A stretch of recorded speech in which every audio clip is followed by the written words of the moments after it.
Ag Matters is underwritten by Ag West Farm Credit. Ag West Farm Credit is a financial cooperative that provides financing, crop insurance, and related services to farmers and ranchers across the West. From small family businesses to large operations, Ag West brings the experience and financial know-how to help you grow your best future. Welcome to Ag Matters, covering positive agriculture stories from across Alaska on Big Cabbage Radio. Hello, everybody. You're listening to Ag Matters. I'm your host, Ken Hoffman.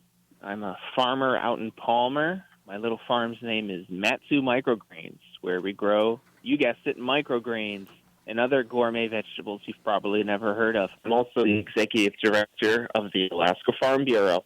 All right, well, today is a buddy of mine that's calling in. We've got Dylan Blankenship. Dylan, how are you? Good, Ken. How are you doing? Pretty good. You know, we had you on maybe a couple months ago, and we were talking about your hay farm. Maybe today we could talk about your other enterprises, so maybe your social media, your YouTube. Sure. You know, one thing kind of funny that happened to me this past week or two that I think the public would benefit from knowing. I might get in trouble here for sharing this, but that's okay. So I had a barn fire the other day, right? Everyone's okay. Nobody got hurt. Very minimal damage. But my wife was pretty worried about smoke inhalation, so she forced me to go to the doctor's. And so I went to the ER, and I sit down and, doing the paperwork, and chatting with the nurse. And she said, yeah, it would be a bit of a wait. So what do you do for a living? I said, oh, I'm a farmer. She got this look of, terror and horror in her eyes, and suddenly I was getting checked out in about 2-3 minutes, which I thought was pretty funny because I do live up to that trope. I haven't been to a doctor in about 10 years, but if you guys ever want to cut ahead of the ER line a little bit, just tell them you're a farmer. Apparently they assume you're only there because you're almost dead. I was in and out of there in about 5 minutes, but I just thought it was kind of a funny way to skip the line there. The YouTube and the social media is, if you haven't checked it out, I'm on Facebook and Instagram as Blankenship Farm, and I'm on YouTube as Farming Alaska. And for those listening, I just like having local Alaskans on there. And as you always say, Ken, don't be afraid to be an advocate, because if you eat food, you're involved in the agricultural industry. So if anyone's ever wanting to get on the show and talk about their Alaskan business or their homestead or their farm, you're more than welcome to do that. You can just let me know at Blankenship Farm on Facebook or Farming Alaska on YouTube. Wow. You know, your social media presence is pretty amazing. You built up quite the platform. Why did you start posting about your farm life on social media? I started, I think, like many of us, just to try and sell my product, in this case, hay. I've done marketing in a couple of different industries, and certainly you always want to go out there and capture every market you can, and social media is a very low-cost, high-impact advertisement stream. But the thing about social media is, and what I would advise anybody thinking about this is, if you think about your favorite social media pages, very rarely are they like, here's what's on sale today, and here's the specials, and here's the yada, yada, yada. Usually what people are looking for on that is to connect with some kind of story. So I started out just as a basic, I have hay for sale. Here's a picture of my hay. Wasn't doing too well, and it's Alaska. I was selling most of my stuff by word of mouth. I was like, I think I'm just going to use this social media more as an outlet for sharing my experience of farming in Alaska. And that's when it started to really take off, was as soon as I started to post, jokes and interactions with my animals and my family and my farm. And once I started showing kind of more of the story behind it, that's when the kind of exponential growth happened. We forget, living in Alaska, how unique this place is and how interested our cousins in the lower 48 are. People are interested. You start sharing it, and they start following along, asking questions, and so it's been fun. Have fun with it is the best advice I can give you. Yeah. So how long have you been doing social media, and then how long have you been doing the YouTube? I think I started up in 2022. We're up to we're almost up to 100,000 followers on all of our platforms, which is pretty cool. And, the numbers get pretty wild. I think about 15 million a month was my record of people who've interacted and viewed and whatnot. Wow. And then the YouTube I started up, I think a year ago. That one's a little more tricky. It's a lot more fun for me because I had a radio job back in college for some beer money and some rent money. I've always enjoyed that and, being in the studio and microphones and that kind of thing. So I mainly did the YouTube just as a, how do I put this? When you're farming, very rarely does any of it de-stress you. It's always one problem after another, and you're always fixing, and things are always breaking, or things always need fed. And so I wanted something on the farm that was a little more relaxing. And so this was my idea for that was, hey, here's a way Dylan can wind down, but still be working towards the end goal of a successful farm. And that's why I started the YouTube channel. And it's been great. I've been adopted by a community of other farm YouTube pages across America. And we're kind of like, it's kind of like a buyer's club. We're always liking and commenting and watching each other's videos to help each other's numbers up. And it's pretty cool. Shout out to Tractor Talk with Gary there. I was about to quit the YouTube, and then he reached out to me and encouraged me to stick with it, and I did. But there was a moment that I was about ready to give it up because it was becoming a lot of time, and, I'm not monetized, so it's just time I'm donating, essentially. But never be afraid to go out there, and you'll be surprised at the communities and the people out there willing to engage and support with you, especially in ag, Yeah, for sure. You were saying earlier something about advocating, and I think what you're doing on your YouTube platform is amazing. It really does a good job at advertising agriculture here in Alaska. I was talking with another Farm Bureau member as well, Tarn Coffee up there, and Nana, who's got a cool YouTube channel about corn. And we were kind of comparing notes, and we have a very similar reaction, which is a lot of young farmers or beginning farmers, but mostly just young farmers who, didn't inherit their farm, or they got bought out, or they got priced out, or whatever. But usually these guys are second, third, fourth generation farming families, and they're looking to continue that. And they're very, very excited about the prospect of Alaska because, yes, it's very hard up here, and we do have a lot of challenges, but at the same time, there's a lot of opportunity. One of those opportunities, Alaska, you can still enter into the agricultural industry as just a family farm. That's a rarity in the lower 48. So we get a lot of interest on YouTube about these young families wanting to come up here and continue the honored tradition of farming in their family, and they feel as though Alaska has opportunities that don't exist in the lower 48. So a lot of what Tarn and I try to do is educate these people on the challenges and make sure they're fully aware of Alaska winter effect. There really is a lot of opportunity up here. And what you were saying about beginning farmers and young farmers, I know, you work with me at the Farm Bureau, and you're the chairman of the Young Farmers and Ranchers program and committee. And so maybe you want to talk a little bit about that and why you were willing to donate more of your precious time, because I know you don't have a lot of it, towards that program, and why you believe in it. Oh, absolutely. I could talk about Young Farmers and Ranchers all day. YF&R is the shorthand way of saying that. So, yeah, I'm truly honored to be the chair of the YF&R program here. This is a program that is a national program. So in every state in the union, you can find Young Farmers and Ranchers program. And these are very, very large programs in other states. They have competitions and they give away pickup trucks. It's pretty cool. You can look up some of the things they do in the lower 48. But up here in Alaska especially, it's a program where farmers aged 18 to 35, we're going to pool our resources here and our time, and we're going to ensure that this industry remains open and economically viable for young people wanting to get into it. Because if folks listening aren't aware, the average age of a farmer in the United States is, I think don't quote me on this, I got to look it up again, but I think it's like 64. And it's a massive problem looking ahead 20, 30 years. There are a lot of reasons for this, but one of them is advocacy. And this program exists to ensure that these young farmers will have a seat on the table and the industry remains open to them. So if you're interested in the Young Farmers and Ranchers program, I encourage you to reach out to, you, Ken, our executive director, and get involved. We're very excited for it, and we're hoping to change Alaska ag in a big way.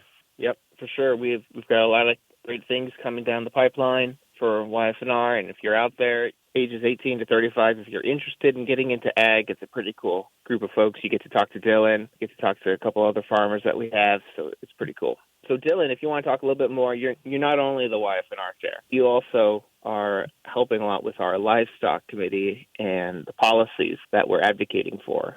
Do you want to talk a little bit about the Prime Act? Sure, yeah. So, and this was kind of something I was just involved in before I signed up with the Farm Bureau, just because of the massive interest. And I've gotten, when you sell hay to a ton of people, if you're like me and you got the time management of a carrot, you talk to these people a lot. And one of the biggest struggles that we have here, in Alaska, we're a little bit more blessed in the valley to live close to a meat processing plant, but the rest of Alaska has very, very hard issues accessing a slaughtering facility. And the way it's stood up right now is if you're growing, 5 head of cows in your backyard, you have to get them slaughtered at a USDA facility. And the state of Alaska's got some rules set up where you can actually go to a custom butcher and get them processed and sell them that way, but the slaughtering still has to take place in a USDA facility. So what that does unintentionally is it ices out the majority of Alaskan communities. It's not economically viable for them to go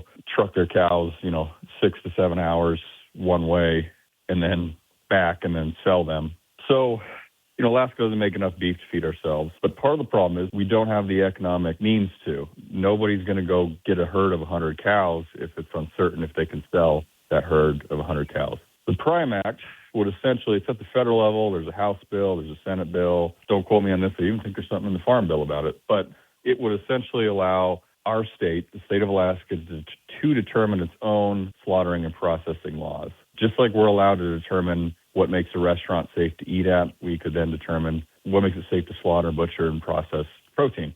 What that would do, Ken, is that would open up the market and make it much more economically viable for Alaskans who wanted to produce protein to do so.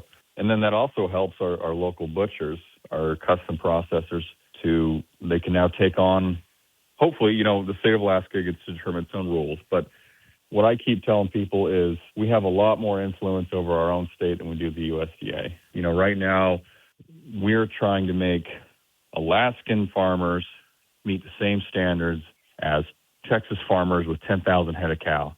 And that just doesn't make sense. And I don't think that was on purpose, but these catch-alls for the whole United States, we know this as Alaskans, they never make sense once you're on the ground here. And so I'm excited about the Prime Act. I think a lot of people are, because it would allow people who want to ranch more, it gives them the economic means to do so. Yep, more access to market, you could say. Exactly, yeah. So I'll play a little bit of devil's advocate, because I know when we talk about the Prime Act, there are some questions that come into people's minds. And so I guess the main one that people normally ask is, wait, are you saying no more food safety at all, no more rules? No, absolutely not. No one's advocating for a free-for-all. The Prime Act would allow every state to set its own standard for its food safety. And, again, if that sounds radical, well, every time you go eat at Taco Bell or a food truck or you eat anywhere in the state, those are all state health safety standards. So, no, we're not advocating for no rules. We're advocating for rules that make sense at the state level. Yep.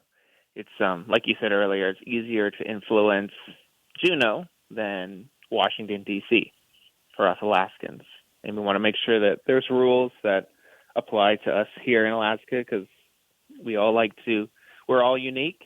Alaska is very, very unique, and we love that about ourselves. But we also need to help Washington, D.C. understand that we're unique. So, yeah, thank you for what you're doing with the Prime Act. I think it's really going to help livestock producers here in the state. That's the goal, is to, I want more farmers, and my bias is, I want more young farmers and ranchers. And if they had a market that they could actually tap into securely and safely, you'd see more people doing it. The problem is, another counter argument I get all the time is, well, people just sell herd shares. Herd shares are great. I love them. I use them. The problem is you can't go to a bank and get a loan for, fencing or feed or cows even under cottage laws, because banks treat those as hobbies, not as businesses. And rightfully so, because instead of finding, a retailer to sell your protein, you have to sell, or find 10 to 15 families who are rich enough to drop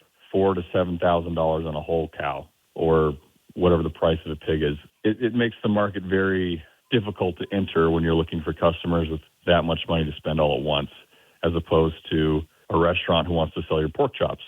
In turn, you can put that on paper, and now you can maybe go get some financing to grow and expand your business instead of, sinking all of this into cottage laws, which unfortunately banks probably won't ever treat those as serious industry.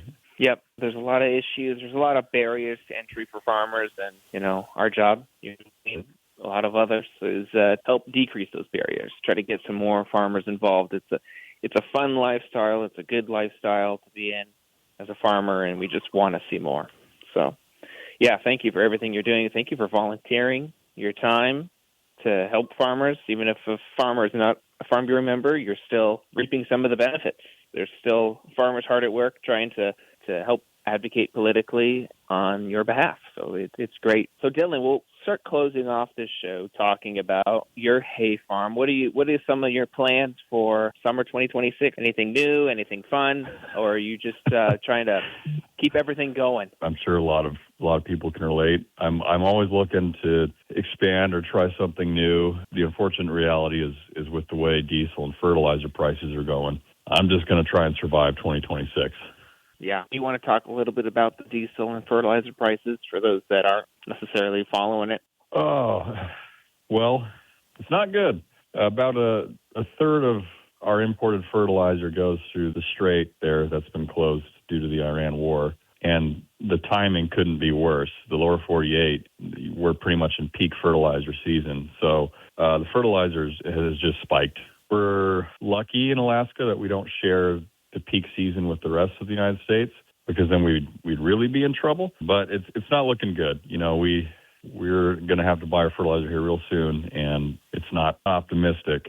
The sad reality is the United States just imports most of our fertilizer, which I'm realistic. I can't change the world, but that's something we need to take a look at as a nation and ask, is it secure to import almost all of our fertilizer?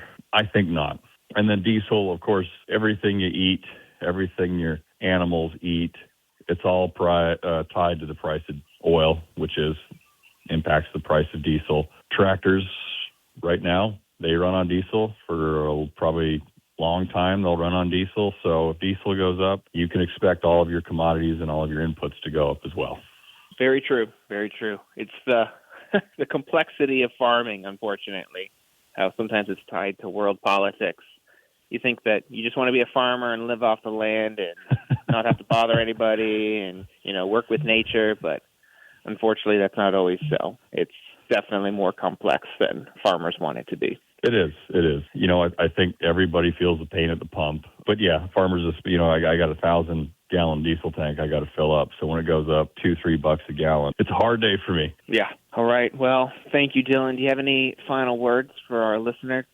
I'd just say get involved. There's a lot of really good positive momentum here at the Farm Bureau. And we had a lot of good people willing to stand up and be your voice of agriculture. In addition to that, we had a livestock meeting last night, and there was a lady on there who just started ranching up here. And I was really jealous of her in that moment, because I wish these commodity committees existed when I entered into farming, and I could get to know everybody and ask for advice and whatnot. And so if anyone's out there trying to do this all alone, I did it all alone, I wouldn't recommend it. Get involved. For sure. You hit it spot on. It was great having the new farmers on last night's meeting and gather information from all the cattle ranchers who've been doing it for decades. No, that was really cool. Thank you so much for giving some of your time to be on today's radio program. I know you're busy. You've got a day job. You've got a farm. You've got your social media. You do advocacy. So thank you, Dylan. I really appreciate it. Thank you, Ken. Always a pleasure. Awesome. Thank you, everybody, for listening to Ag Matters. We'll talk to you later. Bye-bye. You've been listening to Ag Matters, covering positive agriculture stories from across Alaska on Big Cabbage Radio. Ag Matters is a production of Radio Free Palmer, recorded at our studios in Palmer, Alaska. For more information about this program, email manager@radiofreepalmer.org.